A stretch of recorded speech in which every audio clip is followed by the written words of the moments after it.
ANMR ನ್ಯೂಸ್ಗೆ ಸ್ವಾಗತ.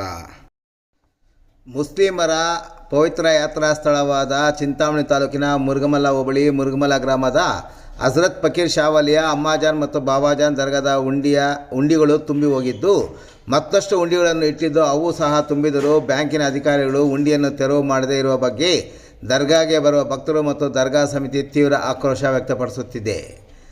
ದರ್ಗಾ ಸಮಿತಿಯಲ್ಲಿದ್ದ ಚಿಕ್ಕ ಚಿಕ್ಕ ಹುಂಡಿಗಳನ್ನು ಅಳವಡಿಸಿದ್ದು ಅವು ಸಹ ತುಂಬಿ ಹೋಗಿವೆ. ಭಕ್ತರು ಹಣವನ್ನು ಹುಂಡಿಯಲ್ಲಿ ಹಾಕಲು ತಡಕಾಡುವಂತಾಗಿರುವುದರಿಂದ ಬ್ಯಾಂಕ್ ಅಧಿಕಾರಿಗಳು ಕೂಡಲೇ ಹುಂಡಿಗಳನ್ನು ತೆರೆದು ಹಣವನ್ನು ಎಣಿಸಿ ವಕ್ಫ್ ಖಾತೆಗೆ ಜಮಾ ಮಾಡಲು ಮುಂದಾಗುವಂತೆ ದರ್ಗಾ ಸಮಿತಿ ಮತ್ತು ಗ್ರಾಮಸ್ಥರು ಹಾಗೂ ಭಕ್ತಾದಿಗಳು ಆಗ್ರಹಿಸಿದ್ದಾರೆ.